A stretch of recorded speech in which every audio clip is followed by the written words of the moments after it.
Baik, boleh saya mulakan dahulu dengan Dr. Tan. Ya, saya panggil Dr. Tan ya, boleh ya? Boleh. Panjang sangat lah sebut Profesor Madya. Tak kisah, tak kisah. Dr. Tan ya. Jadi Dr. Tan sebagaimana yang telah pun dijelaskan oleh Tan Sri tadi, Dr. Tan di UKM ya. Seorang pemadya, pensyarah dan juga pakar perubatan keluarga ya di Jabatan Perubatan Keluarga Fakulti Perubatan Keluarga Universiti Kebangsaan Malaysia. Orang Sarawak, ya, orang Sarawak ya, tetapi berkhidmat di sini.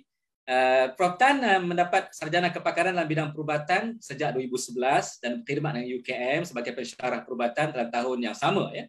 Jadi terlibat sebagai penasihat bagi unit jaga rawatan di rumah PPUKM yang saya dipahamkan memberikan perkhidmatan kepada pesakit terlantar sejak daripada tahun 2015 sehingga sekarang. Jadi Dr. Tan juga dimaklumkan menyumbang kepada pembangunan bidang paliatif. Mungkin kita pernah tahu juga lah apa itu yang disebut bidang paliatif, pediatrik ya. Itu penjagaan kesihatan menyeluruh kanak-kanak yang menghadapi penyakit yang mengancam nyawa ahli keluarga dan sebagainya. Jadi ini kalau dilihat kepada latar belakang ini sangat-sangat menarik untuk kita mengenali Dr. Tan dari segi aspek-aspek kesihatan keluarga dan sebagainya. Mungkin ini juga sesuatu yang amat bermakna untuk kita mengetahui bagaimanakah yang dikatakan sebagai keluarga yang sihat tersebut. Jadi saya berikan masa 20 minit ya kepada Dr. Tan untuk berkongsi maklumat ataupun ilmu tentang topik ini. The floor is yours, Dr. Tan. Silakan. Okey, terima kasih. Selamat pagi dan salam sejahtera. Saya ucapkan kepada semua tetamu kehormat. Terima kasih kepada Tuan Pengerusi Majlis Cik Hasri dan para hadirin sekalian. Terima kasihlah kerana menjemput saya untuk berkongsi sedikit tentang kepentingan peranan keluarga dalam menghadapi cabaran. Saya akan berkongsi pengalaman daripada perspektif seorang ibu dan juga sebagai seorang pakar perubatan keluarga. Ini gambar keluarga saya dalam kereta kabel ke Genting Highlands tahun lepas. Ini adalah contoh keluarga nuklear atau keluarga asas yang terdiri daripada ibu bapa dan anak-anak. Okay. Ini pula merupakan keluarga luas. Gambar-gambar ni diambil semasa balik kampung lah yang dulu-dulu sebab tahun ni tak dapat balik kan. Tapi yang kat belah atas ni, ini ialah keluarga saya kat Sarawak. Right? And ini ibu bapa saya, ini adik saya dan ini isteri dia. Okay. Gambar kedua pula menunjukkan keluarga belah suami saya di Seremban, Negeri Sembilan. Gambar ini diambil pada tahun 2018 sebelum arwah bapa mertua saya ni meninggal dunia. Arwah bapa mertua saya disahkan menghidapi penyakit SLE pada umur 74 tahun. Dan beliau mengalami pelbagai komplikasi kesihatan termasuk stroke yang menyebabkan dia terlantar. Dia juga mengalami masalah sendi rahang dan sebagainya. Dia kerap keluar masuk ke Hospital Seremban dan seterusnya ke Hospital Chancellor Tuanku Morris PPUKM. Penjaga utama arwah bapa mertua saya merupakan ibu mertua saya lah. Ini beliau. Okay, dia seorang wanita yang sangat kuat. Dan saya sangat bersyukur kerana sistem sokongan keluarga belah suami saya ni memang bagus. Ya. Suami saya mempunyai 5 orang adik-beradik. Jadi tengok kat gambar ni memang ramai ya. Ini adik-beradik dengan anak-anak mereka. Meskipun adik-beradik tu menetap di Seremban dan di Singapura, mereka kerap datang ke Kuala Lumpur untuk bergilir menjaga arwah bapa mertua saya. Pada siang hari, mak mertua saya akan menjaga bapa mertua di ward. Beliau belajar cara memberikan susu melalui tiub pemakanan, menggalakkan arwah bapa mertua untuk duduk dan menjalankan aktiviti rehabilitasi. Kakak ipar saya pula banyak membuat dressing bagi luka tekanan dan membantu dari segi memandikan bapa mertua saya yang terlantar. Peranan saya banyak kepada berbincang dengan pelbagai pasukan doktor yang merawat serta menerangkan keadaan kesihatan arwah bapa mertua kepada ahli keluarga lain. Saya jadi macam penterjemahlah maklumat perubatan kepada ahli keluarga yang tidak mempunyai latar belakang perubatan. Saya juga membantu menukar tiub pemakanan dan mengajar ahli keluarga cara memberikan penjagaan di rumah. Semasa arwah bapa mertua dimasukkan ke ward, salah seorang adik-beradik akan datang menjaga arwah bapa mertua sepanjang malam supaya mak mertua saya boleh berehat pada waktu malam. Memang saya boleh kata saya memang kagumlah kat kasih sayang mereka terhadap arwah bapa mertua saya ni. Dari 2015 hingga 2020 saya juga terlibat dalam menasihati unit jaga rawatan di rumah PPUKM. Ini adalah pasukan nurses yang berdedikasi, prihatin, right? Walaupun unit ni kecil, fungsi utama unit ni adalah untuk memberikan perkhidmatan jaga rawatan di rumah bagi pesakit yang terlantar. Walaupun unit ni kecil, mereka banyak berjasa kepada pesakit terlantar yang menerima perkhidmatan unit. Selain daripada perkhidmatan mencuci luka, menukar tiub pemakanan atau tiub kencing, pasukan jururawat yang hebat ini memberikan pendidikan kepada penjaga agar dapat memberikan penjagaan yang betul bagi pesakit yang terlantar.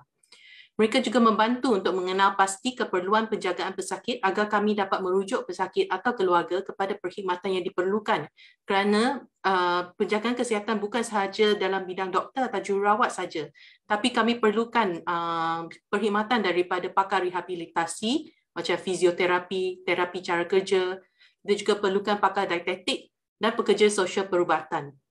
So jururawat tim saya juga ni, mereka memberikan sokongan emosi kepada penjaga yang terbeban. Mereka memang faham beban penjagaannya ditanggung, tetapi perkhidmatan kami ni sebab kecil, kami tak dapat menggantikan terus peranan penting ahli keluarga dalam penjagaan pesakit terlantar. Kebanyakan pesakit terlantar dijaga oleh ahli keluarga sendiri. Cuma segelintir yang mampu mendapatkan pembantu rumah ataupun jururawat swasta untuk membantu dalam penjagaan pesakit.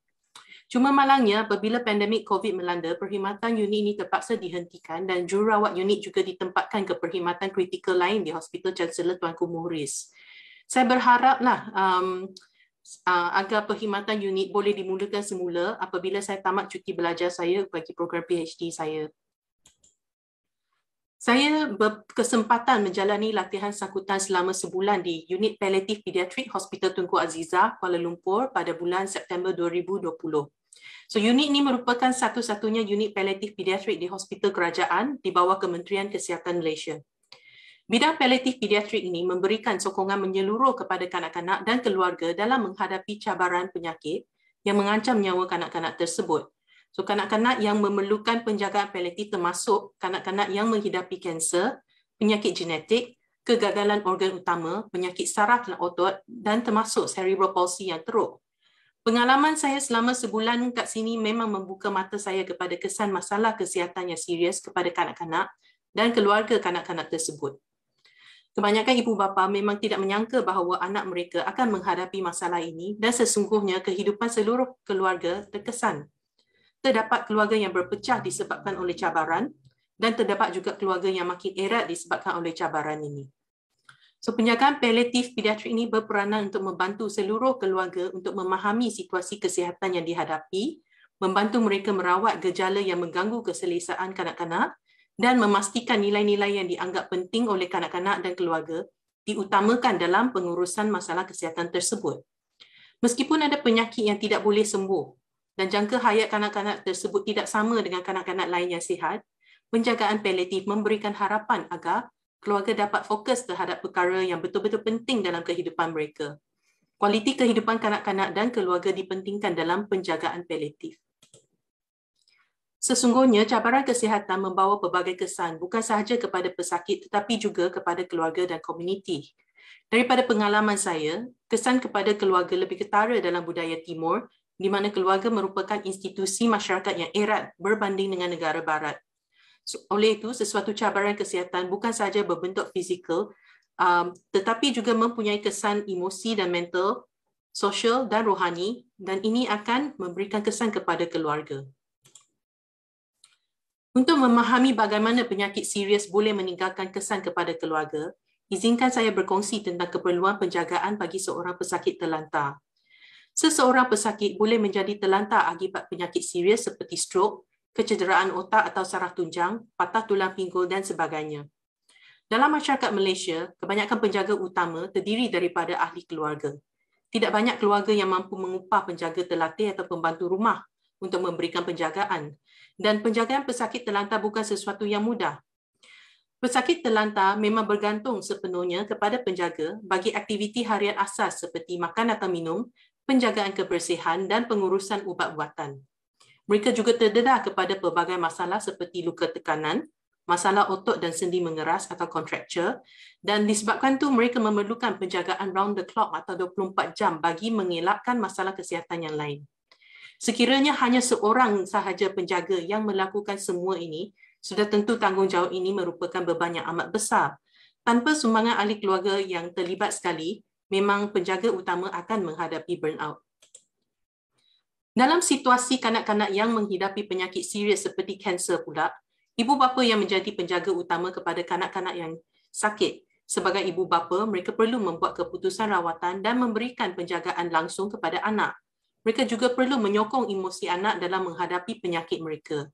Banyak yang perlu dipelajari oleh ibu bapa seperti memahami sendiri apa itu penyakit kanser, memahami tentang rawatan kanser, bagaimana menangani gejala penyakit dan rawatan, dan penjagaan khusus anak semasa rawatan. So kebanyakan masa salah seorang ibu atau bapa perlu berhenti kerja untuk menemani anak di dalam hospital. Dan proses rawatan di hospital boleh mengambil masa yang lama dan sememangnya hospital menjadi rumah kedua bagi keluarga ini. Ibu atau bapa seorang lagi perlu terus bekerja bagi mencari pendapatan agar dapat menanggung kos rawatan.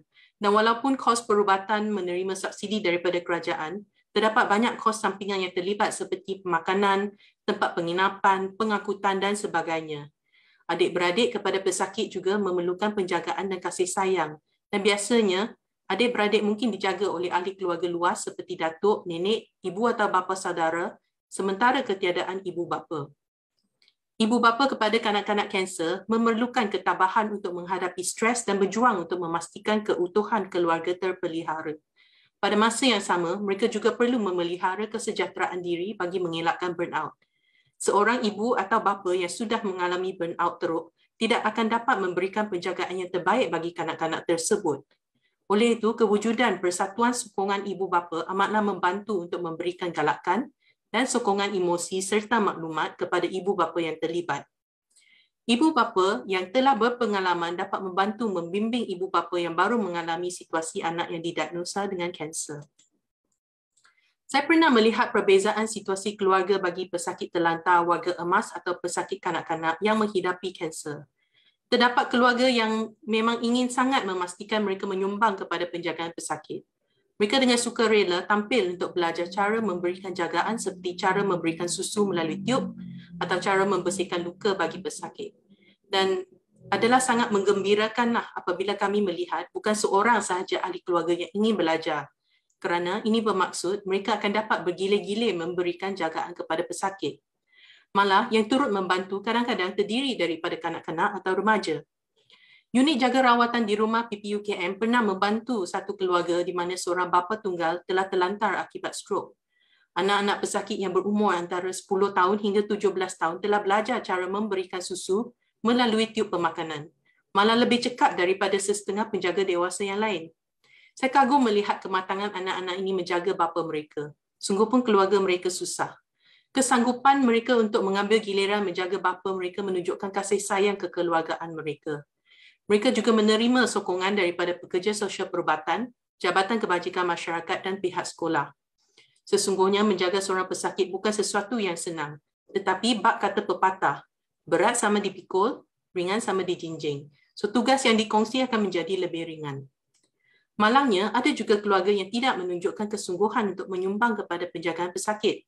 Ada ahli keluarga yang mungkin dia memberi sedikit sumbangan kewangan atau langsung tidak memberikan sumbangan apa-apa, tetapi sebaliknya memberi pelbagai kritikan kepada penjaga utama. Tetapi mereka mungkin tidak memahami beban sebenar yang dipikul untuk menjaga pesakit terlantar.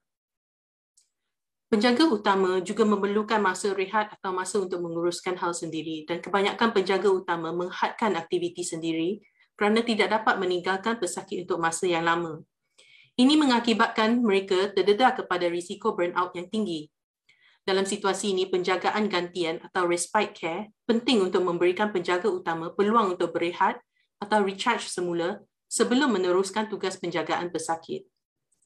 Ada kalanya memang ahli keluarga lain tidak mampu terlibat secara aktif dengan langsung kerana turut memikul tanggungjawab lain seperti keluarga dan anak-anak sendiri dalam pekerjaan. Dan banyak kali tugas-tugas dibahagikan seperti anak pertama ditugaskan membawa pesakit ke temu janji hospital, anak kedua ditugaskan menjaga pesakit di rumah, anak ketiga ditugaskan membeli barangan keperluan dan sebagainya. So, sokongan praktikal macam ini akan dapat membantu mengurangkan beban penjaga utama.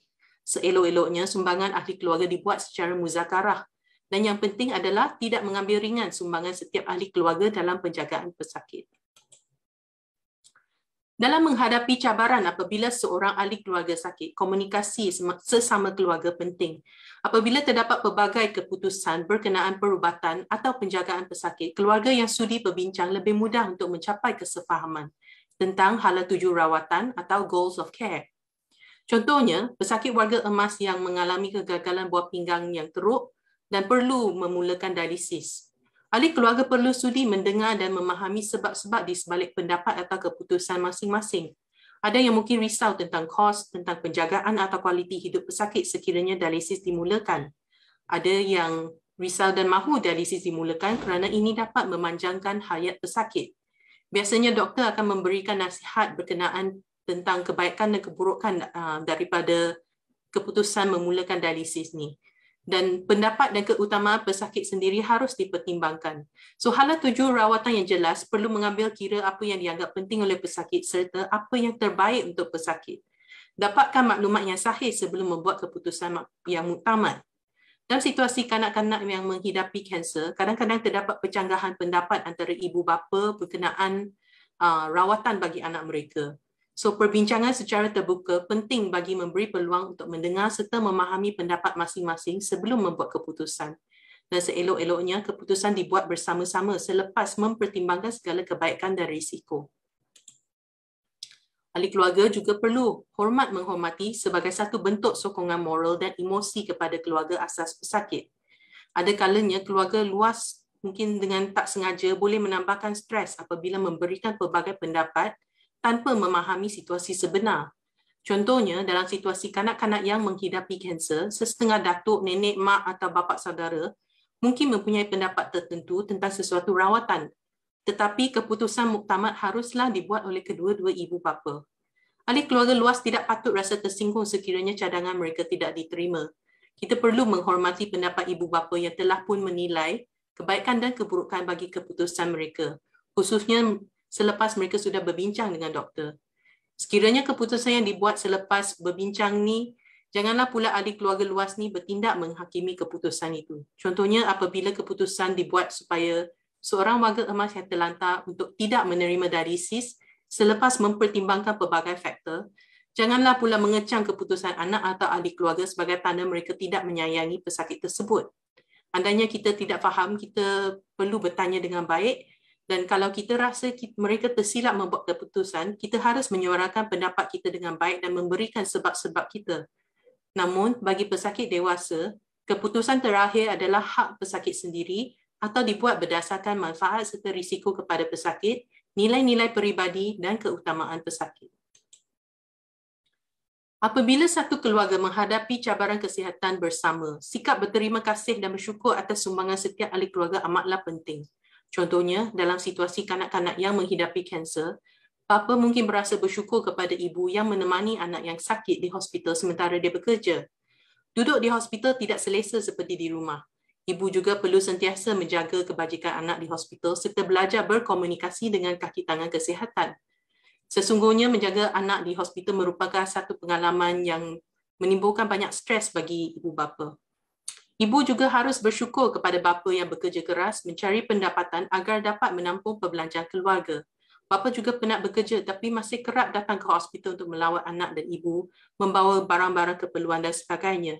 So, ibu bapa juga bersyukur kepada nenek atau mak bapa saudara yang membantu menjaga anak-anak lain di rumah dan menguruskan rumah sementara ibu bapa berada di hospital. So, sikap berterima kasih dan bersyukur ini akan membantu memupuk kasih sayang kekeluargaan yang lebih erat, yang membantu setiap ahli keluarga berasa mereka dihargai dan sumbangan mereka ni bernilai. So, akhir sekali, kadang-kadang apabila kita menghadapi masalah kesihatan yang serius, kita boleh menjadi buntu kerana situasi tersebut mungkin terlalu besar untuk dihadapi secara bersendirian. So, sesungguhnya kalau ada masalah atau cabaran yang besar, kadang-kadang minda kita pun boleh jadi lumpuh kadang-kadang. Tapi kita perlu ingat bahawa kita tidak keseorangan. Kadang-kadang kita mungkin berasa malu atau takut untuk meminta pertolongan ahli keluarga di sekeliling kita.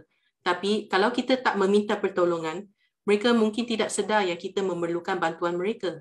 Dan ada kalanya kita tidak mahu memberitahu ahli keluarga tentang masalah kita kerana kita tidak mahu mereka risau atau tidak mahu membebankan mereka.